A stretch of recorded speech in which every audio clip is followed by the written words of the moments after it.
Ini ada informasi dari Jakarta, Ustaz. Ini pengendara motor gede yang menerobos area Ring 1 Istana Kepresidenan meminta maaf pada masyarakat Indonesia. Ia mengaku tidak mengetahui jika jalur yang mereka lalui adalah jalur presiden dan tamu negara.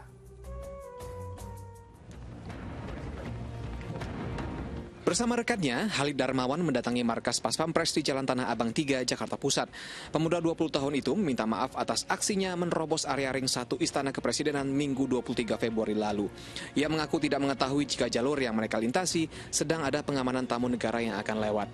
Pihak Pas Pampres juga sudah memberikan edukasi pada para pelanggar bahwa tindakan tersebut merupakan bentuk kewaspadaan petugas saat ada hal yang mengancam dan mengganggu kenyamanan area Ring 1. Dari kami, ya itu juga bukan bentuk kesengajaan, ya, juga bukan bentuk terorisme. Jadi itu murni kelalaian kami dalam berkendara. Dan juga saya juga tak lupa meminta maaf kepada seluruh rakyat Indonesia karena sudah membuat kegaduhan dengan adanya video yang viral tersebut. Mereka kita beri edukasi, ya, untuk tidak mengulangi perbuatannya kembali. Setelah itu dilepas. Itu kronologisnya. Jadi langkah yang diambil anggota kita itu merupakan bentuk kewaspadaan.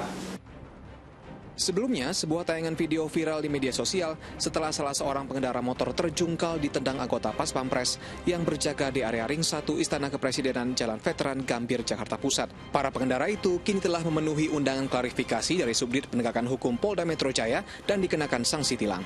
Don Vito Samarta melaporkan dari Jakarta. Astagfirullahaladzim, ini sebagai pengguna jalan yang baik seharusnya kita taat kepada aturan dan tidak boleh menerobos seperti ini. Apalagi yang diterobos pengendara motor gede ini adalah kawasan Ring 1 yang merupakan jalur presiden dan juga pejabat lainnya yang kerap beraktivitas. Nah Ustaz, ini bagaimana adab berkendara di jalan raya Ustaz menurut aturan secara Islam? Ya, kalau kita lihat misalnya ya, Islam itu salah satu misi yang dibawa oleh Rasulullah Sallallahu Alaihi Wasallam itu adalah bi'antu ammanas subul, jadi mengamankan jalan.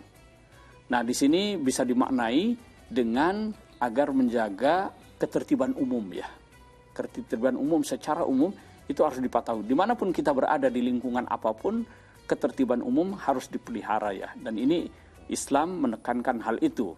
Nah terkait dengan lalu lintas ya, kita pada prinsipnya adalah bagaimana kita taat kepada ulul amri ya, pemegang otoritas.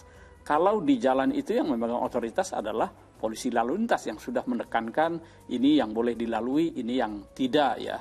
Lalu kemudian di situ juga ada lalu lintas yang harus kita perhatikan adalah agar jangan sampai menghalangi atau membahayakan pengguna jalan lainnya ya. Pengguna lainnya di jalan itu ya, sehingga seperti misalnya membunyikan klakson yang berlebihan itu kan bisa mengganggu orang yang ada di sekitar jalan itu ya. Lalu kemudian saling kebut mengebut ya, itu kan kebut-kebutan itu juga membahayakan pengguna jalan lainnya ya, dan ini yang harus dihindari ya. Jadi bagaimana kita menciptakan ketertiban umum ketika sedang berada di jalan itu yang harus dijaga. Jadi intinya harus saling bertoleransi begitu Ustaz ya, saling untuk dengan yang lainnya gitu di jalan raya. Ya kadang-kadang orang di jalan itu kan suka emosian ya, melihat disalib itu panas misalnya begitu ya. Nah di sini penting misalnya agar kita ini juga harus bisa mengendalikan emosi ya, supaya tidak gampang marah ketika kita diserempet misalnya ya, atau terserempet sengaja maupun tidak sengaja ya, itu penting saya kira mengendalikan emosi. Jadi kuncinya pengendalian emosi dan juga harus saling memahami dengan pengendara satu sama lainnya ya. Betul. Nah Ustaz,